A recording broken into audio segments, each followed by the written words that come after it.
오늘 함께 읽을 성경 말씀은 사무엘상 21장 1절에서 15절 말씀입니다. 사무엘상 21장 1절에서 15절 말씀입니다.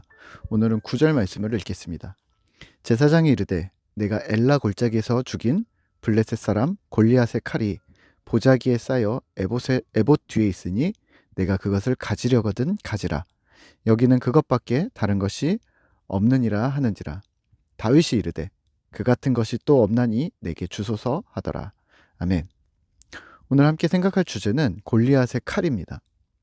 본문 사무엘상은 어제 말씀에 이어 다윗의 본격적인 도피 생활이 시작됩니다. 다윗은 우선 노브로 갑니다. 거기서 아히멜렉이라는 제사장을 만나 도움을 받습니다. 성막에서 쓰기 위해 구운 떡인 진설병을 공급받습니다.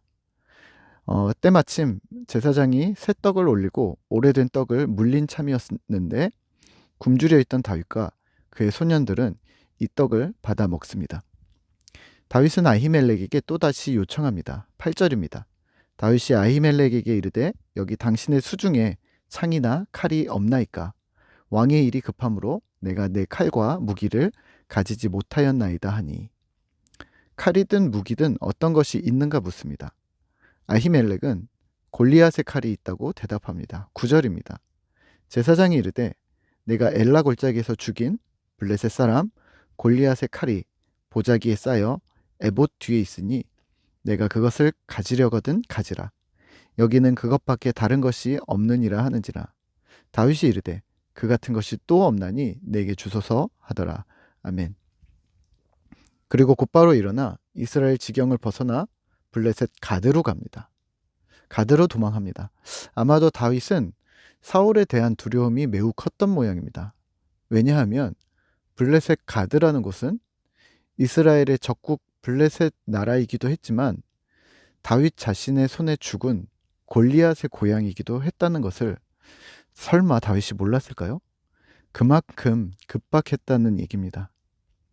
가드로 들어간 다윗은 안전했을까요? 네, 사울을 피했는지는 모르지만 또 다른 복병을 만난 꼴이 됩니다. 가드왕 아기스의 신하들이 다윗을 죽여야 한다고 말합니다. 그들이 이렇게 말합니다. 11절입니다. 그 땅의 왕 다윗이 아니니까. 다윗은 아직 왕이 아니었습니다. 사울이 왕이죠. 하지만 요나단이 그러했던 것처럼 또 사울이 이미 인지했던 것처럼 블레셋도 다윗이 이스라엘의 진정한 왕임을 고백하는 대목입니다. 위험에 빠진 다윗은 가드왕 아기스 앞에서 미친 척을 합니다. 도움을 받으러 왔다가 공경에 빠지자 직위를 발휘합니다. 그리고 이 위기를 모면합니다. 오늘 우리는 무엇을 기억해야 할까요? 다윗의 도피 생활 속에 이어지는 신락 같은 희망을 기억하면 어떨까요? 도망자가 되어 의지할 곳이 없는 다윗과 그의 소년들에게 제사장의 음식을 공급받습니다. 그리고 골리앗의 칼을 만난 다윗? 어떤 생각이 들었을까요? 지금 다윗이 몇 살이 되었는지는 모르겠지만 그 당시 처음 하나님의 이름을 의지하며 담대하게 블레셋의 골리앗과 싸웠던 추억, 하나님의 도움을 기억해내지 않았을까요? 9절에서 그 같은 것이 또 없습니다라고 말했던 다윗은 그 칼이 지금 적절한 무기라는 말이기도 했겠지만 그 칼만큼 지금 나에게, 우리에게 격려와 위로가 되는 하나님의 손길이 되는 것이 없습니다라는 말처럼 들리는 것은 저뿐일까요? 그 칼은 분명 그에게 격려와 위로가 되었을 것입니다. 사실 도피 생활을 하는 다윗의 마음을 쉽게 헤아려 볼 수 있습니다. 블레셋 골리앗의 전투 위기에서 중요한 역할을 감당했던 다윗, 또 블레셋 등 여러 나라와의 전투에서 용맹하게 나라를 위해 싸웠고 또 지혜롭고 성실하게 행하였던 다윗의 입장에서는 사울을 원망할 수도 있었을 듯합니다. 게다가 사울은 장인어른이었습니다. 그러한 사울에게 버려졌다는 실망감과 패배감, 자괴감 등으로 그의 마음이 힘들지 않았을까요?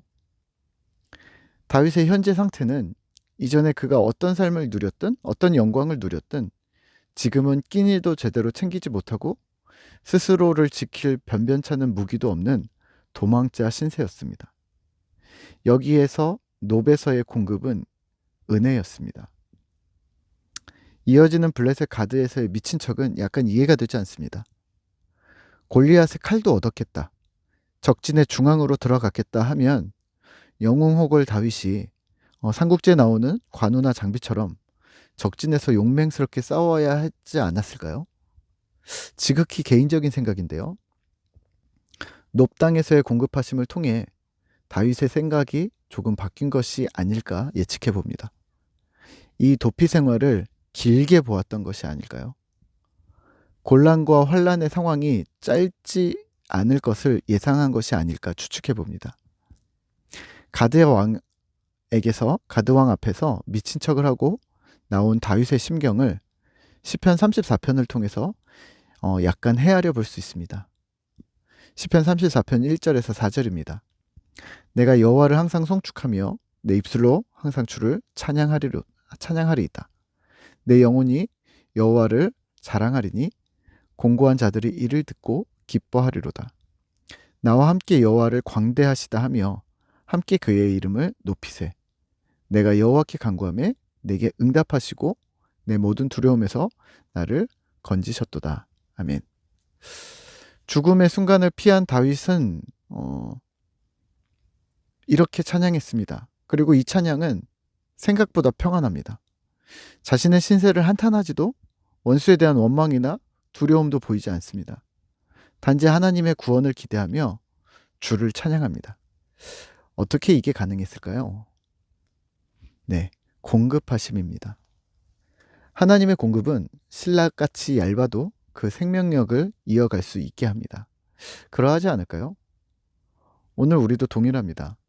우리가 힘이 든 이유는 환경이라고 생각하거나 누구 탓이라고 생각합니다. 하지만 정작 중요한 원인은 주의 은혜를 공급받지 못한 것이 아닐까요?